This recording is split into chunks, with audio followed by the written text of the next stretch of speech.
আছোঁ অখণ্ড ভাগৱত পাঠত আৰু মোৰ লগত আছে খুৰাৰ নামটো কি আছিল আপোনাৰ? অমূল্য ৰাজবংশী অঁ হয় হয়। তাৰপিছত এতিয়া যিহেতুলৈকে আপোনাৰ অখণ্ড ভাগৱত মই যিহেতুলৈকে আহি পেলাই এনেকুৱা এটা অনুভৱ হৈছে আমাৰ যিটো এলেকা এই এলেকাটো মানে শান্তিময় হৈ আছে। কি ক'ব? জয়গুৰু শংকৰ। আচলতে ভাগৱত বুলি ক'লে আমি সকলোৱে জানো, কাৰণ ভাগৱত শব্দটোৰ বৰ তাৎপৰ্য।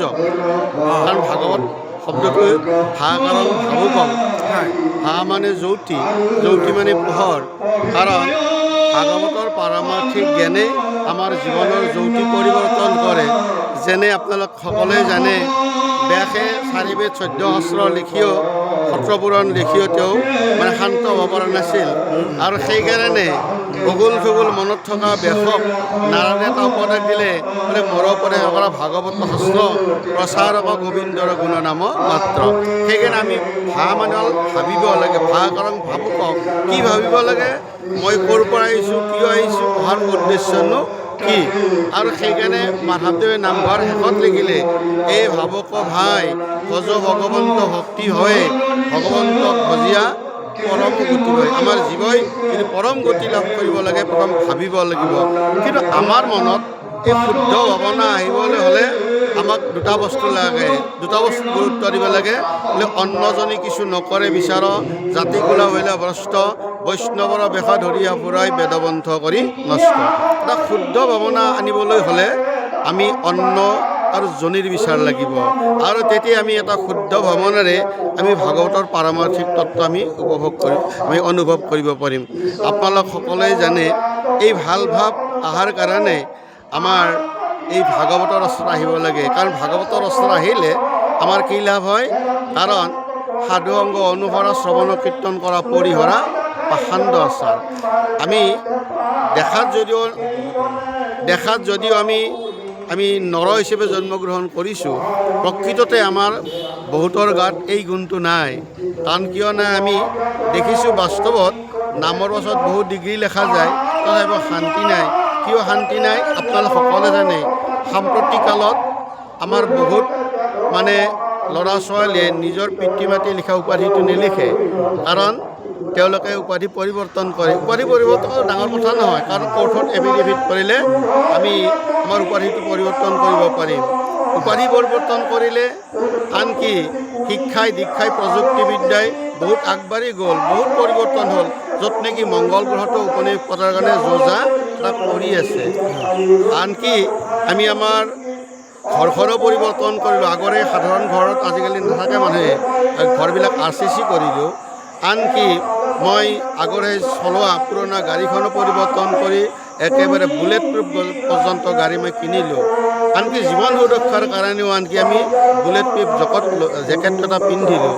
কিন্তু আমি দেখিছোঁ, উপাধি পৰিৱৰ্তন কৰিলে বা শিক্ষা দীক্ষা পৰিৱৰ্তন হ'লেই বা মোৰ ঘৰখন পৰিৱৰ্তন হ'লেই বা মোৰ জেকেটটো পৰিৱৰ্তন কৰিলে জীৱনত কিন্তু সুখ আৰু শান্তি নাহে।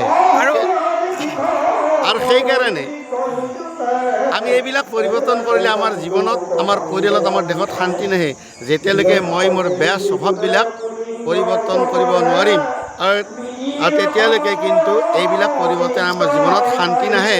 আৰু সেইকাৰণে এই কাৰণ যে ভাবুকং, আমি ভাবিব লাগিব, মই এই পৃথিৱীলৈ কিয় আহিছোঁ, অহাৰ উদ্দেশ্য কি? কাৰণ আমি পৃথিৱীলৈ আহিছোঁ 4টা উদ্দেশ্যত: ধৰ্ম, অৰ্থ, কাম, মোক্ষ। এই চতুৰ্দশ সিদ্ধিৰ কাৰণে আহিছোঁ। আৰু সেইকাৰণে ভাগৱতৰ গ মানে জ্ঞানং, জ্ঞানেই গতি। কিন্তু কি জ্ঞানে আমাক গতি দিব? কি জ্ঞান পালে আমি পৰম গতি লাভ কৰিব পাৰিম? আপোনালোকে জানে, সকলোৱে জানে, হৰিশ্চন্দ্ৰৰ পত্নী সভ্যাই গতিৰ বিষয়ে তেওঁৰ স্বামীক সুন্দৰভাৱে এটা কথা নিবেদন কৰিছিল: হে স্বামী, সত্যইনে উৰ্ধক অসত্য অধগতি, হেন জানে সত্যক ৰাখিতে কৰা গতি। সত্যত থাকিলে জীৱনৰ গতি উৰ্ধ হয়, আৰু অসত্যত থাকিলে জীৱনৰ গতি আমাৰ তললৈ যায়। সেইকাৰণে গ কাৰণ জ্ঞানং, কি জ্ঞান? ভাগৱতৰ পাৰমাৰ্থিক জ্ঞান। আৰু এই পাৰমাৰ্থিক জ্ঞাননো কি? আপোনালোক সকলোৱে জানে, মহাপুৰুষ মাধৱদেৱে গীতাৰ সাৰতত্ত্ব এজোপা ভাষাত লিখিলে, ভগৱন্ত ভক্তিযুক্ত পুৰুষৰ আত্মবোধ মাধৱৰ প্ৰসাদে মিলয় কৃষ্ণৰ কৃপাই গুচাই সংসাৰ হয় এই মানে গীতাৰ নিৰ্ণয় সেইকাৰণে গ কাৰণ জ্ঞানম ব মানে হ'ল বৈষ্ণৱ কাৰণ আমি বৈষ্ণৱ জ্ঞান যেতিয়ালৈকে উপলব্ধি নহ'ব তেতিয়ালৈকে জগতত আমি সকলোকে সমভাৱে চাব নোৱাৰিম এওঁ দুখীয়া এওঁ সুখী এওঁ চাকৰি কৰা এওঁ ব্যৱসায় কৰা এওঁ হাজিৰা কৰা এই সকলোবিলাক মনৰ ভাৱ আমি দূৰ কৰিবলৈ আমাক কি লাগিব সাধুৰ সংগ কাৰণ মহাপুৰুষ শংকৰদেৱেও কীৰ্তনত লিখিছে কৃষ্ণৰ চৰণে হ'ব যিমতে ভকতি শুনা সাৱধানে তান কষ্টিৰ কৰিমতি বিষ্ণু ভকতৰ সংগ লইবা প্ৰথমত গুৰু মানি শুশ্ৰূষা কৰিবা আলমত এইকাৰণে এই মানে বৈষ্ণৱ সাধুৰ সংগ পালে কি হয় বোলে যেন অগ্নিকাঞ্চাগত বহি কৰে চাই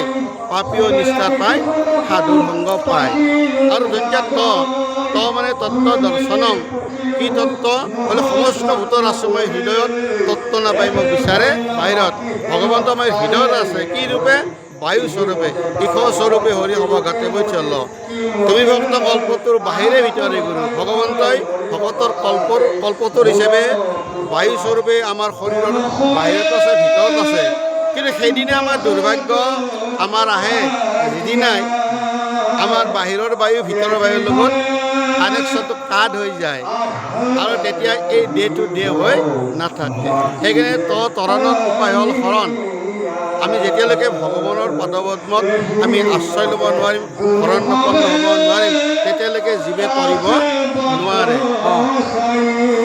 তাৰপিছত আপোনাক এটা কথা মই ক'ব বিচাৰোঁ যে আমি যিহেতুকে মানুহ সেইকাৰণে মানুহ হিচাপে মানুহক ভাল পাবই লাগিব নহয় জানো এইটো সঁচা কথা আপোনাৰ ভাল প্ৰশ্ন কৰিছে কাৰণ চন্দ্ৰকুমাৰ আগৰৱালাই কৈছিল জগতত যদি ধৰ্ম আছে কি ধৰ্ম আমাৰ মানুহে দেৱ মানুহে মানুহবিনে নাই কেপ ঘৰা ঘৰা পূজা পাই জয় জয় মানৱদেৱ মই যদি মানুহকে ভাল পাব পৰা নাই মই জানো আনক ভাল পাব পাৰিম আৰু মানুহক প্ৰথম ভাল পাব লাগিব প্ৰথম শিকাব মানুহক লাগিব আৰু সেই জ্ঞানটো আমাক পদে দিব আমাক ভাগৱতে দিব আমাৰ সাধুৰ সংগই দিব আৰু তেতিয়াই আমি যে এই পৃথিৱীলৈ আহিছোঁ আৰু আমাৰ কৰণীয় কি যদি মানুহে যদি মানুহৰ বাবে আমি অকণো নাভাবে সেইকাৰণে আমি মানুহে প্ৰথম মানুহৰ কাৰণে ভাবিব লাগিব আৰু সেইকাৰণে আটাইতকৈ শ্ৰেষ্ঠ সম্পদ হ'ল মানৱ সম্পদ প্ৰথম আমি নিজে মানুহ হ'ব লাগিব আৰু মানুহ হ'লে মই মানৱ সম্পদ তৈয়াৰ কৰিব মই পাৰিম সেই কথাটো ইয়াত আমাক বুজাইছে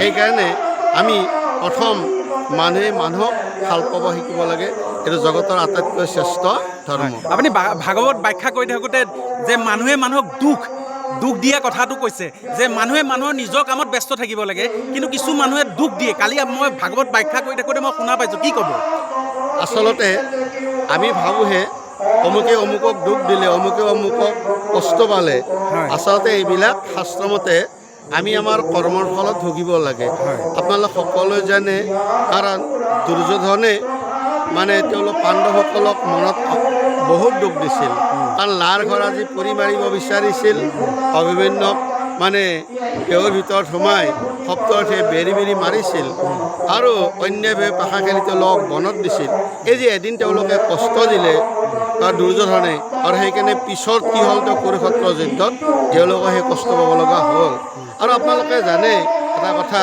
দশৰথ ৰজাই এদিনাখন শ্ৰীফল বনত গৈ মানে হৰিণাই পানী খোৱা বুলি মানে শব্দবিধিবান এৰি দিলে কিন্তু হঠাৎ যেতিয়া তেওঁ আৰ্তনাদ হ'লে কোন দুৰাচাৰে মোক এনেদৰে বধ কৰিলে আৰু তেতিয়া ওচৰলৈ গৈ তেওঁ পৰিচয় পালে কি পালে মানে এজন ঋষিৰ পুত্ৰৰ এই অৱস্থা যাৰ নাম আছিল অন্ধমুনি পুত্ৰ সিন্ধুমণি আৰু সেইকাৰণে আমাৰ অন্ধমুনিয়ে দশৰথক অভিশাপ দিছিল সেই দশৰথ আমি যেনেকৈ পুত্ৰশকত মৰিলোঁ এদিন তই পুত্ৰশকত মৰিবি সেইকাৰণে মই যদি কাৰোবাক অন্তৰত দুখ দিছোঁ এদিন ময়ো দুখ পাম কৈকেয়ীয়ে এদিন দুখ দিছিল ৰামক মানে বনবাসক পঠাই আৰু সেইকাৰণে পিছৰ জন্মত তেওঁ দৈৱকী হয় আৰু সেইকাৰণে 14 বছৰ কাৰাগাৰত থাকিব লগা হৈছিল সেইকাৰণে দৈৱকীয়ে প্ৰশ্ন কৰিছিল হে কৃষ্ণ তুমিতো জগত ঈশ্বৰ কিন্তু আমাক মুকলি কৰি দিয়াৰ কাৰণে আমাৰ 14 বছৰ কিয় লাগিল এইটো প্ৰশ্ন কৰিছিল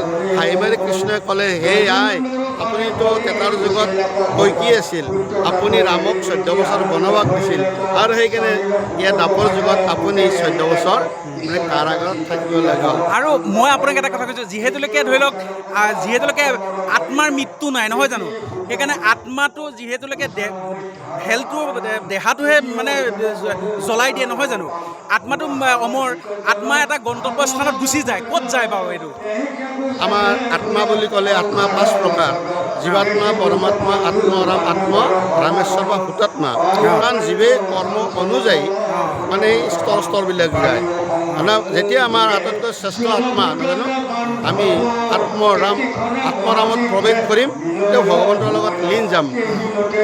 আত্মা আমাৰ দেহৰ বিনাশ আছে, কিন্তু আত্মাৰ বিনাশ নাই। সেইকাৰণে পৰীক্ষিত ৰজাক 7 দিন পাছত সুধিছিল ভাগৱতত শুনাৰ 7 দিন পাছত, সেই পৰীক্ষিত তোমাৰ এতিয়া ভয় আছেনে?